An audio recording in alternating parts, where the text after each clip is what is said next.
السلام عليكم ورحمة الله وبركاته. الحمد لله الذي أرسل رسوله بالهدى ودين الحق ليظهره على الدين كله ولو كره الكافرون. أشهد أن لا إله إلا الله وحده لا شريك له وأشهد أن محمدا عبده ورسوله.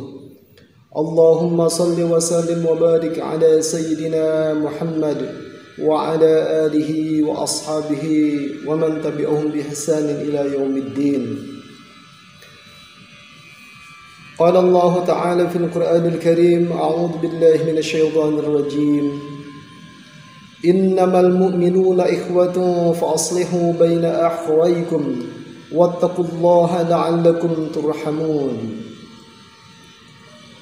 Ma'asyiral muslimin, saudara beriman yang dirahmati Allah, alhamdulillah, puji dan syukur marilah senantiasa kita panjatkan kepada Allah Subhanahu wa taala yang senantiasa melimpahkan berbagai nikmat dan karunia-Nya kepada kita. Terutama nikmat yang paling utama dan terbesar adalah nikmat iman dan Islam. Dan juga tentunya nikmat kesehatan yang dengan itu semua kita dapat melaksanakan ketaatan kita kepada Allah Subhanahu wa taala. Pada kesempatan ini insyaallah saya akan menyampaikan tentang peran ukhuwah Islamiyah menuju negeri yang dicita-citakan. Allah Subhanahu wa taala berfirman sebagaimana yang telah saya bacakan tadi di awal pembukaan, yaitu surat Al-Hujurat ayat ke-10, yaitu a'udzu billahi minasyaitonir rajim. Innamal mu'minuna ikhwatun fa aslihu baina akhwaykum wattaqullaha la'allakum turhamun. Sesungguhnya orang-orang beriman itu adalah bersaudara. Maka dari itu damaikanlah antara kedua saudaramu dan bertakwalah kepada Allah supaya kamu mendapat rahmat. Ma'asyiral muslimin rahimakumullah, ayat ini menegaskan kepada kita bahwa orang-orang beriman, yaitu kita, insyaallah mudah-mudahan Allah golongkan kita termasuk orang-orang yang beriman, adalah bersaudara. Oleh karena itu, seandainya ada pertengkaran atau ada pertikaian di antara sesama orang-orang beriman, maka hendaklah orang-orang yang beriman yang lainnya berusaha untuk mendamaikannya. Demikianlah pesan ayat tadi. Kemudian dalam ayat yang lain Allah Subhanahu wa taala juga mengingatkan kepada kita, yaitu surat Ali Imran ayat 103. A'udzu billahi minasyaitonir rajim. Wa'tasimu bihablillahi jami'an wa la tafarraqu. Yang artinya, dan berpegang teguhlah kalian kepada tali Allah, yaitu agama Allah, dan janganlah kalian bercerai-berai. Ma'asyiral muslimin, saudara beriman rahimakumullah, memang pada saat ini kalau kita melihat keadaan umat Islam khususnya dan bangsa Indonesia umumnya, bangsa kita, negara yang kita cintai, yaitu Negara Kesatuan Republik Indonesia, itu seperti terbelah. Sebagai bangsa seolah terbelah gitu. Kemudian di dalam umat Islam pun seolah ada keterpecahan. Hal ini memang tidak dapat dipungkiri kenyataan itu, bahwa memang terjadi kenyataannya seperti itu.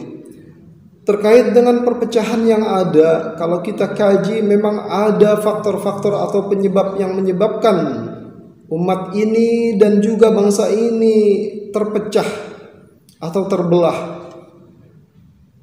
Ada dua faktor secara umum kalau kita kaji apa penyebab perpecahan umat atau perpecahan bangsa kita ini. Yang pertama, ada penyebab eksternal. Kalau kita telaah penyebab eksternal itu setidaknya ada dua hal. Yang pertama yaitu tipu daya, adu domba, dan konspirasi musuh-musuh bangsa atau musuh-musuh Islam. Dan yang kedua adalah infiltrasi musuh-musuh Islam ke dalam kelompok, organisasi, partai umat Islam melalui kaum munafik dan ulama-ulama yang buruk. Itulah faktor eksternal yang membuat bangsa ini dan juga umat ini terpecah. Kemudian faktor atau penyebab internal yang menyebabkan umat ini atau bangsa ini terpecah adalah yang pertama, yaitu kebodohan umat Islam ini sendiri terhadap agamanya sendiri. Yang kedua, kezaliman dan kedengkian di antara mereka, baik antar sesama internal umat Islam atau antar sesama anak bangsa. Dan yang ketiga, adanya kecemburuan dan kedengkian di antara umat atau di antara anak bangsa. Dan yang keempat, fanatisme yang berlebihan terhadap tokoh, kelompok, organisasi, partai politik, suku, bangsa, dan lain sebagainya. Yang kelima, berpegang kepada pedoman selain dari Al-Quran dan Sunnah Rasulullah SAW. Apakah itu ideologi yang lain, ataukah paham-paham yang lain, ataupun mungkin materi termasuk teori-teori yang tidak berdasarkan atau yang bertentangan dengan Al-Quran dan Sunnah Rasulullah SAW. Dan penyebab yang keenam adalah meniru, mengikuti, dan mengekor kepada umat lain. Padahal Nabi SAW telah memperingatkan kita dalam sabdanya, "Man tashabbaha biqaumin fahuwa minhum." Barang siapa yang menyerupai suatu kaum, maka ia termasuk dari kaum mereka. Hadis riwayat Abu Daud. Ma'asyiral muslimin, saudara beriman yang dirahmati Allah, selanjutnya bagaimana solusi untuk mengatasi perpecahan umat atau perpecahan bangsa ini?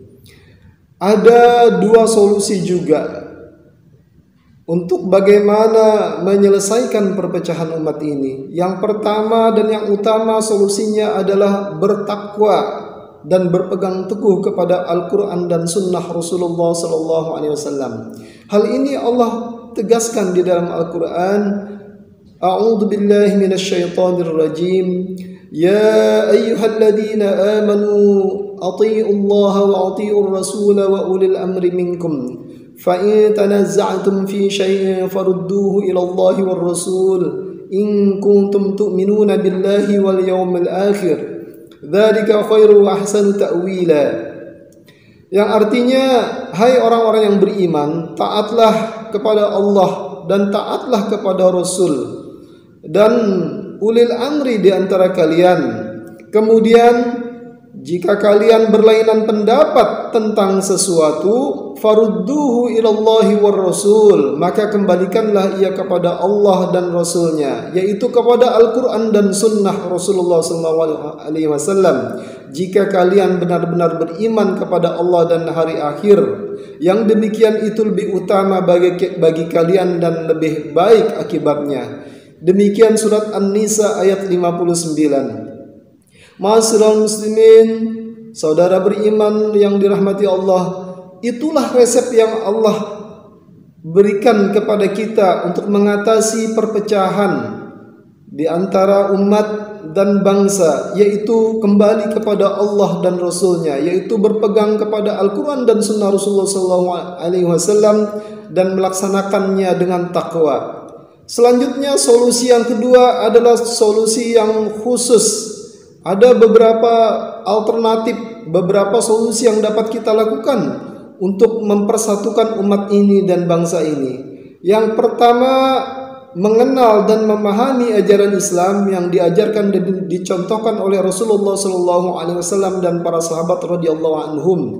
Dan yang kedua, mengamalkan dan berpegang teguh kepada apa yang diajarkan dan dicontohkan oleh Rasulullah SAW dan para sahabat radhiyallahu anhum.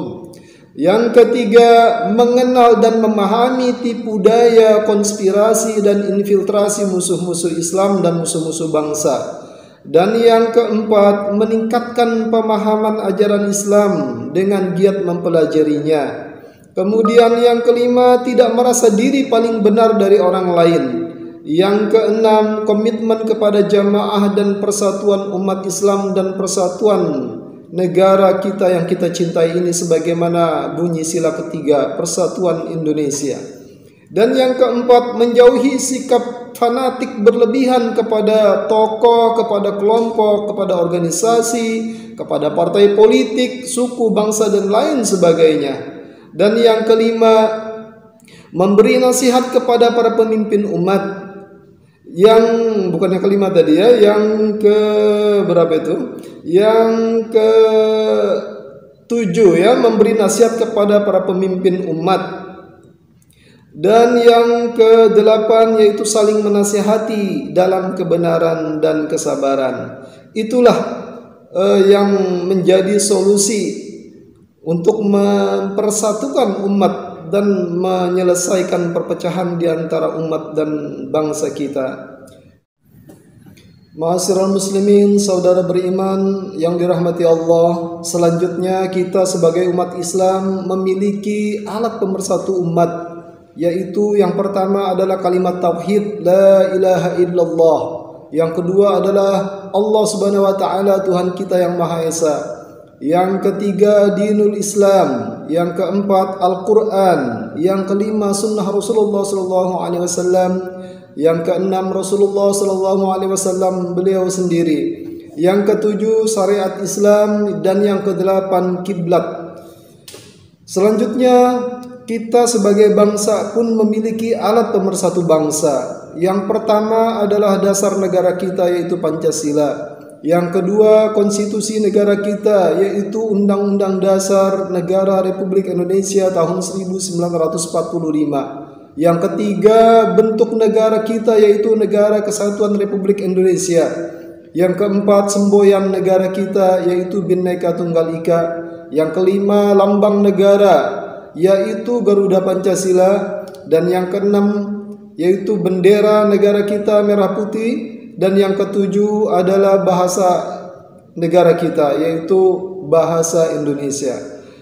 Ma'asyiral muslimin, saudara beriman yang dirahmati Allah, dengan demikian maka perpecahan atau keterbelahan kita sebagai umat dan sebagai bangsa, sesungguhnya kita memiliki solusi yang jelas, solusi yang bagus yang telah Allah berikan kepada kita, baik kita sebagai umat Rasulullah SAW dan juga sebagai umat dari bangsa yang kita cintai ini.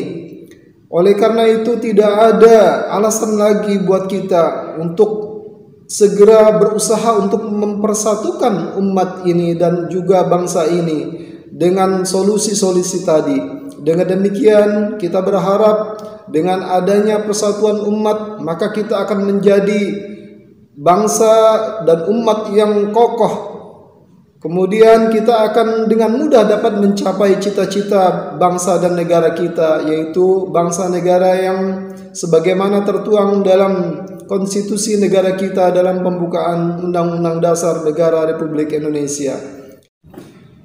Mudah-mudahan Allah memberikan kita sebagai bangsa dan juga sebagai umat Rasulullah SAW rahmat, hidayah dan juga maghfirah ampunannya dan juga karunia-Nya kepada kita semua. Amin ya rabbal alamin. Wabillahi taufiq wal hidayah. Wassalamualaikum warahmatullahi wabarakatuh.